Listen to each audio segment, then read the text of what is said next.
The Wright Brothers, their family and career. The brothers' father, Bishop Milton Wright, was editor of a newspaper published by United Brethren in Christ Church. His work required him to travel and live in different locations during different periods of his life. And because of that, Wilbur was born in Melville, Indiana in 1867 and Orrville in Dayton, Ohio in 1871. Susan Wright, the wife of Milton, was born in Hillsborough, Virginia, and raised on her family's 170-acre farm in Union County, Indiana. Susan attended Hartsville College, where she excelled in literature, science, and mathematics. Mechanically gifted, she often made household gadgets and toys, and it's often said that the Wright brothers picked up their mechanical aptitude from their mother. Susan Wright died of tuberculosis at the age of 58. The oldest of the Wright's children, Rosalind, married when he was 25 years old and later moved to Kansas to raise his family. After trying his hand at a number of jobs, he moved to a farm and raised cattle and seeded corn. He remained distant from the Wright family for much of his adult life. In 1886, the Wright's second son, Loren, left home for the ventures of the Kansas frontier. He soon returned to settle in Dayton. Over the years, he helped his two young brothers with their printing and bicycle business and their experiments with flight. Later in life, he became a Dayton City Commissioner. Kathleen Wright, she was the youngest of the Wright family. And after their mother died, 15-year-old Catherine took over as head of the Wright home, cooking, cleaning, and organizing for the brothers and father. She continued running the household for 37 years. During that time, she earned her college degree, became a teacher, and helped Orrville and Wilbur introduce their flying machine to the world. She married Henry Haskell, an old college friend, in 1926. 3 years later, she died of pneumonia. She was only 54 years old. This is a picture of Orrville and Catherine enjoying a time on the front porch of their home. Milton Wright and his wife bought that house at 7 Hawthorne Street in Dayton, Ohio, and it was considered to be their permanent home throughout the years. The house still stands in the Henry Ford Museum in Michigan. Milton Wright was the influence for his brothers to open their own printing shop. Orrville was the first to get the printing bug. Orville's first printing job was when he was in the 8th grade. The paper was called The Midget, but it did not last long. After dropping out of high school after his junior year in 1889, Orrville, along with his brother, designed and built their own printing press. The Wright Brothers Job Printers was the first paper, and the first time their name, the Wright Brothers, appeared in print. This is a slide of the Walter block. Viewed from the outside of the printing shop, it was on 1130 to 1140 West 3rd Street, and it was in 1893. It was scenes like this that inspired the writings. A small printing press like this one was used for printing small letters and tickets. The Wright Brothers used a press like this for printing pamphlets and advertisements. Not too many people have seen the Wright Brothers press they used for their newspapers. The original press is nowhere to be found, and except for small things like the tales of the pressmen and stories like that we know it did exist. Wilbur served as editor while Orrville was publisher of the weekly newspaper, the West Side News, followed only for a few months by the daily evening item. One of the clients for their jobs was Orville's friend and classmate during high school, Paul Laurence Dunbar. He rose to international acclaim as a groundbreaking African-American poet and writer. The Wrights printed the Dayton Tattler, a weekly newspaper that Dunbar edited for a brief period after that. This is Paul Laurence Dunbar. He was born in 1872 and died in his early 30s. Even though his life was cut short, his mark on the world had already been made. This is a famous poem called The Mask. We wear the mask that grins and lies. It hides our cheeks and shades our eyes.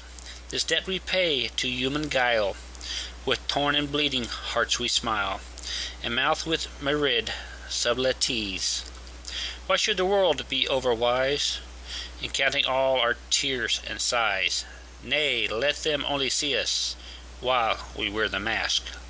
We smile, but O great Christ, our cries to these from tortured souls arise. We sing, but oh, the clay is vile beneath our feet and along the mile. But let the world dream, otherwise we wear the mask. Even though their newspaper business was a success, the brothers jumped on the bicycle craze of their time and opened a bicycle repair shop in 1892. The shop was called the Wright Cycle Exchange, and later in 1896 they changed it to the Wright Cycle Company, and there they started manufacturing their own brand of bicycles. The bike shop was located at 1127 West 3rd Street in Dayton, Ohio. During their peak production years of 1896 to 1900, Wilbur and Orville built about 300 bikes and earned $3,000 per year.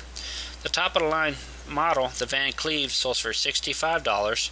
The less expensive St. Clair sold for $42.50. This is a picture of Wilbur working on the bikes.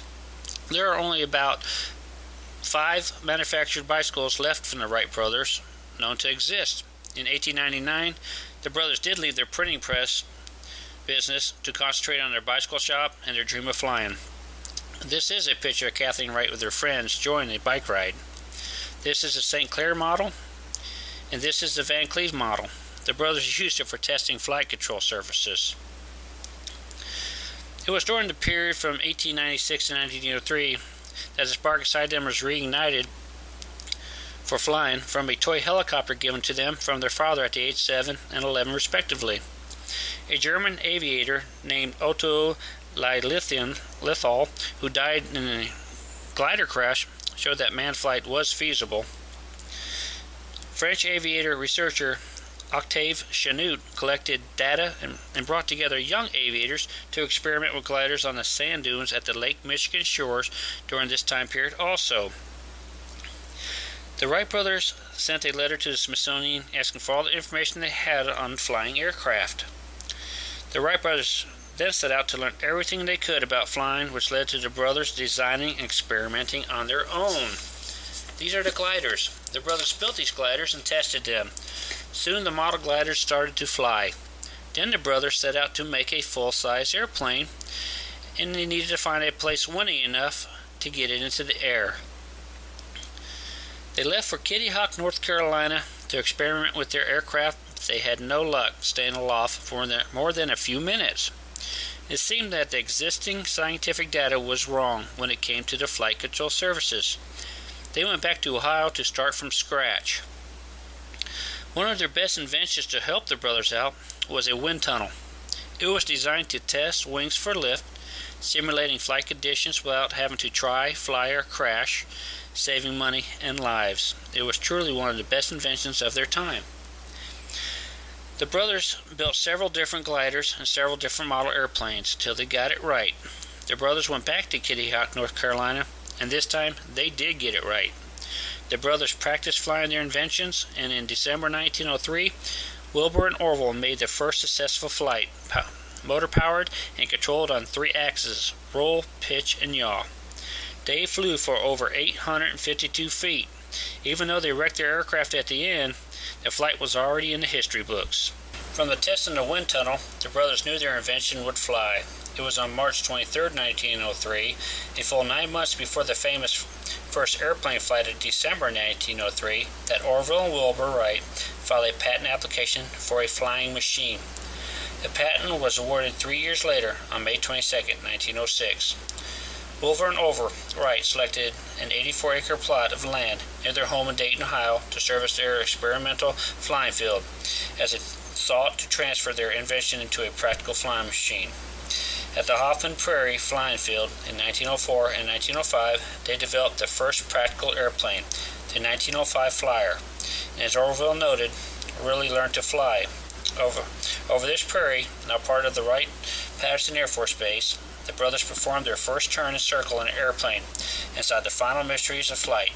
Now you know the rest of the story.